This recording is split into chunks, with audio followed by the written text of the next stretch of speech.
So now I would like to touch upon breast lumps.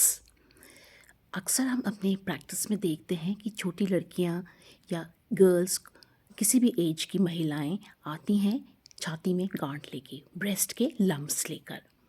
उसी के बारे में बताना चाहूँगी कि यदि आपको कभी लगता है कि छाती में कोई गांठ है जो पहले नहीं थी, तो आपको अपने डॉक्टर से संपर्क करना चाहिए और किसी भी लम्प को जल्दी से जल्दी डायग्नोस करने के लिए कि वो एक बिनाइन बिनाइन मीन्स जो कैंसर नहीं है या कैंसर है, उसके लिए 3 चेकअप्स होते हैं।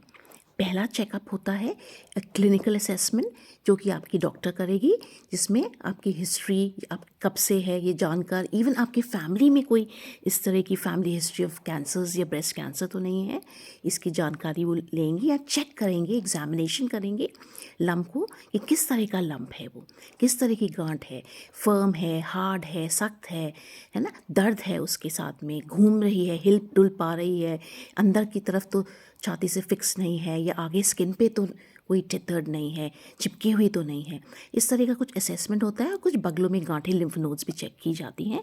तो एक पहला असेसमेंट हो गया क्लिनिकल, जो कि एक डॉक्टर करेगा। फिर दूसरा असेसमेंट होता है रेडियोलॉजिकल। रेडियोलॉजिकल यानी कि जिसमें आप इमेजिंग टेक्निक्स यूज़ करते हैं। यदि कोई महिला 45 के अराउंड है, तब आप उसको मैमोग्राम या मैमोग्राफी करा सकते हैं उसकी ब्रेस्ट की, जिसमें ओब्लीक एंड कॉर्डोग्राफ्ट, ऊपर से नीचे एंड साइड से कंप्रेस करके टिश्यू चेक किया जाता है।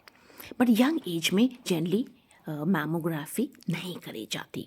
इसके दूसरा विकल्प या एक ऑप्शन है, दैट इज़ अल्ट्रासाउंड। ब्रेस्ट का सॉफ्ट टिश्यूज़ का अल्ट्रासाउंड भी आजकल होता है, जिससे आपको लम्प्स के बारे में पता चल जाता है, एक आइडिया मिल जाता है कि ये एक बिनाइन लम्प है या कैंसरस होने की संभावना है।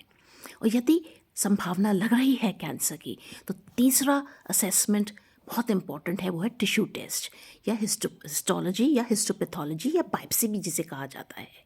इसमें गांठ से एक कोर बायोप्सी ले सकते हैं, या एक दूसरा तरीका है FNAC, fine needle aspiration cytology, यानी एक सुई डाल के उसे जरा सा नमूना लिया जाता है, उसे चेक करके टेस्ट करके पैथोलॉजिस्ट या हिस्टोपैथोलॉजिस्ट स्पेशलिस्ट बता सकते हैं कि किस तरह का वो एक ट्यूमर है, यानी बिनाइन है या कैंसर। तो इसको बोलते हैं triple assessment, 3 assessments, clinical, radiological and histopathological.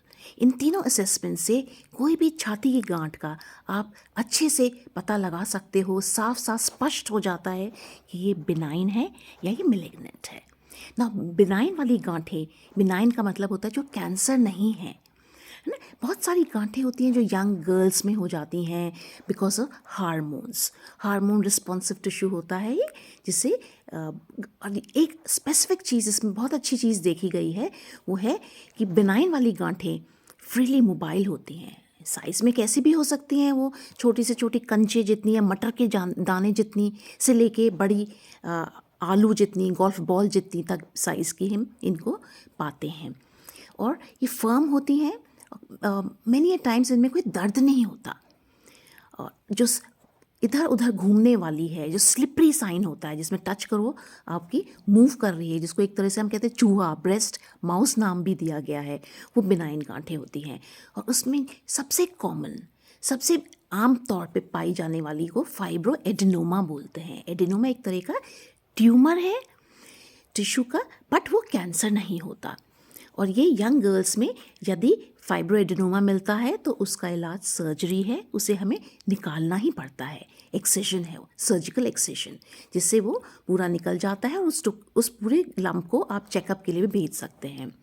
But यदि लम्प सस्पिशियस पाया गया, suspicious for malignancy, triple test में एग्जामिनेशन, रेडियोलॉजिकल एंड हिस्टोपैथोलॉजिकल, इन तीनों टेस्ट में अगर यदि पाया गया कि नहीं ये आपका बिनाइन नहीं है, ये कोई सीरियस कैंसर वाली चीज़ है, तो फिर इसमें एक मतलब मल्टी डिसिप्लिनरी ट्रीटमेंट चलता है, जिसमें बोर्ड बैठता है, जिससे डिसाइड किया जाता है कि फर्दर क्या करना है। तो ये मेरा आपसे साझा करने का मन था, क्योंकि मैं अक्सर देखती हूँ यंग लड़कियाँ जिनमें बिनाइन ब्रेस्ट लम्प्स होते हैं, और उनके घर वाले बहुत परेशान होते हैं, ये मानते हैं कि कहीं ऐसा तो कैंसर तो नहीं है।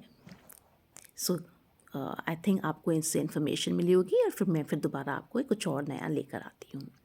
Okay, thank you.